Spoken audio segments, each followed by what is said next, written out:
नमस्कार, मी प्रिया काळे. तरुण भारतच्या न्यूज बुलेटिनमध्ये आपल्या सर्वांचं स्वागत. आता पाहूयात ठळक घडामोडी. विधिमंडळाच्या अधिवेशनादरम्यान आज काँग्रेस आणि भाजपच्या नेत्यांमध्ये खेळीमेळीचे वातावरण पाहायला मिळाले. दोन्ही पक्षांचे नेते एकमेकांच्या खांद्यावर हात टाकून चर्चा करताना दिसून आले. उपमुख्यमंत्री डी.के. शिवकुमार यांना भाजप आमदार यत्नाल यांनी शेकहँड केले. माजी मुख्यमंत्री बोम्मई यांनी नूतन उपमुख्यमंत्री डी.के. शिवकुमार यांना शुभेच्छा दिल्या. तसेच अधिवेशनात पहिल्यांदा हजेरी लावलेल्या आमदार जनार्दन रेड्डी यांना डी.के. शिवकुमार यांनी शुभेच्छा दिल्या. आज विधिमंडळाचे विशेष अधिवेशन पार पडले. अधिवेशनाच्या पहिल्या दिवशी नवनिर्वाचित मुख्यमंत्री सिद्धरामय्या, उपमुख्यमंत्री डी.के. शिवकुमार, माजी मुख्यमंत्री बसवराज बोम्मई, खानापूरचे आमदार विठ्ठल हलगेकर, यमकनमर्डी मतदारसंघाचे आमदार सतीश जारकीहोळी, चिकोडी सदलगाचे आमदार गणेश हुक्केरी व डी.एम. ऐहोळे यांनी आमदारकीची शपथ घेतली.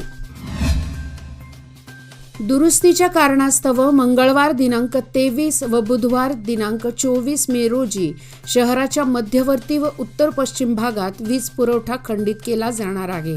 सकाळी 10 ते सायंकाळी 6 या वेळेत वीज पुरवठा खंडित राहणार असल्याचे हेस्कॉमकडून कळवण्यात आले आहे.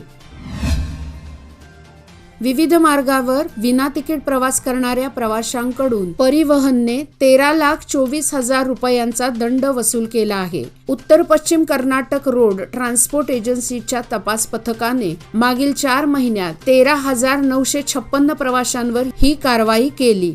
जानेवारी ते एप्रिल या 4 महिन्यात 71,021 प्रवाशांची रीतसर तपासणी केली. त्यामध्ये विना तिकीट प्रवाशांवर कारवाई करण्यात आली. वाढत्या उन्हाच्या तडाख्यामुळे भूगर्भातील पाणी पातळीत मोठी घट पाहायला मिळत आहे. जिल्ह्यातील विहिरी आणि कूपनलिकांनी तळ गाठलाय. 650 ते 800 फूट जमीन खोदूनही पाणी मिळेनासे झाले आहे. त्यामुळे पाऊस लांबणीवर पडल्यास परिस्थिती अधिक गंभीर होण्याची शक्यता आहे. शहराचा पारा दिवसेंदिवस वाढत असून नागरिक हैराण झाले आहेत. शहराचे तापमान 38 अंशाच्या पुढे गेल्याने शरीराची लाही होत आहे. त्यामुळे नागरिक शक्यतो सकाळी आणि सायंकाळीच घराबाहेर पडताना दिसत आहेत. शहरातील बाजारपेठेवरही याचा विपरीत परिणाम झाला आहे. पदवीधर शिक्षक भरतीसाठी सोमवारपासून पात्र उमेदवारांच्या कागदपत्र पडताळणीला सुरुवात झाली. क्लब रोड येथील जिल्हा शिक्षणाधिकारी कार्यालयात उमेदवारांच्या कागदपत्रांची पडताळणी तसेच मूळ प्रती ठेवून घेण्यात आल्या. पहिल्याच दिवशी 128 उमेदवारांच्या कागदपत्रांची पडताळणी करण्यात आली. यामुळे जिल्हा शिक्षणाधिकारी कार्यालय परिसरात पात्र उमेदवार व त्यांच्या कुटुंबियांची मोठी गर्दी झाली होती. कर्मचारी भविष्य निर्वाह निधी प्रादेशिक कार्यालयातर्फे दिनांक 29 रोजी सकाळी 9:30 ते दुपारी 4 या वेळेत निधी आपके निकटचे आयोजन करण्यात आले आहे. बेळगावसाठी Ugar sugar works limited Ugar Khurd येथे हा कार्यक्रम होईल. तर हवेरी भागासाठी Kumareshwar college of education Hangal, धारवाडसाठी hotel Mandar regency college road, SBI main branch court circle येथे हा कार्यक्रम होईल.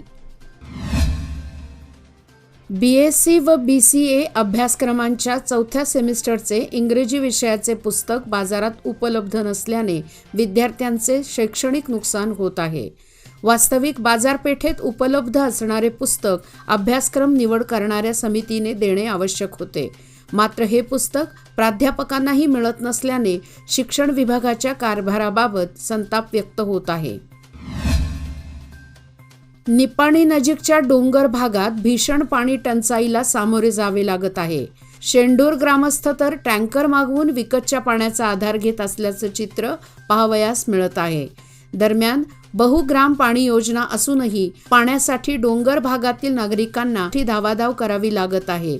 यामुळे सदर योजनेसह पाण्यासाठी अन्य स्रोत शोधताना डोंगर भागाची पाणी समस्या कायमस्वरूपी निकाली काढावी अशी मागणी नागरिकातून होत आहे. निपाणी, इचलकरंजी, मिरज, सांगली या महाराष्ट्रातील मुख्य शहरांना जोडणारा रस्ता म्हणजे बेडकिहाळ निपाणी रस्ता. या मार्गाचे 1,50,00,000 निधीतून डांबरीकरण करण्यात आले होते. मात्र इचलकरंजी ते निप्पाणी मार्गावरील वाढलेली वाहतूक पाहता गळतगा मार्गावरील जुन्या पुलावर संरक्षक कठडा निर्मिती करण्याकडे दुर्लक्ष झाल्यामुळे वाहतुकीस धोका निर्माण झाला आहे. वीज बिले भरून घेण्याची सुविधा ऑनलाईन असल्याने नागरिकांना वीज भरणे सोयीस्कर झाले आहे. मात्र गेले 2.5 महिने ही सुविधा बंद झाल्याने नागरिकांची मोठी गैरसोय होत होती. त्याबरोबरच वीज बिले थकीत राहिल्यामुळे हेस्कॉमचीही अडचण होत होती. मात्र आठवड्याभरात ही ऑनलाईन सुविधा सुरू होणार आहे. राज्यात काँग्रेसची एक हाती सत्ता असल्याने निप्पाणी मतदारसंघात काका पाटील यांचे राजकीय पुनर्वसन नक्की करण्यात येईल अशी ग्वाही मुख्यमंत्री सिद्धरामय्या यांनी दिली. राज्याचे मुख्यमंत्री म्हणून सिद्धरामय्या यांनी शपथ घेतल्यानंतर निप्पाणीचे माजी आमदार काका पाटील आणि चिकोडी जिल्हा काँग्रेस अध्यक्ष लक्ष्मणराव चिंगळे यांनी सिद्धरामय्या यांची भेट घेत त्यांना शुभेच्छा दिल्या. यावेळी निप्पाणी मतदारसंघात झालेल्या निवडणुकीसंदर्भात चर्चा करण्यात आली. याचबरोबर आजचे बातमीपत्र इथेच संपले. अधिक माहिती आणि ताज्या घडामोडीकरिता पाहत रहा तरुण भारत न्यूज चॅनल. तसेच आमच्या चॅनलला लाईक, शेअर आणि सबस्क्राईब करायला विसरू नका. आणि विश्वासार्ह बातम्यासाठी दररोज वाचा दैनिक तरुण भारत. धन्यवाद. शुभरात्री.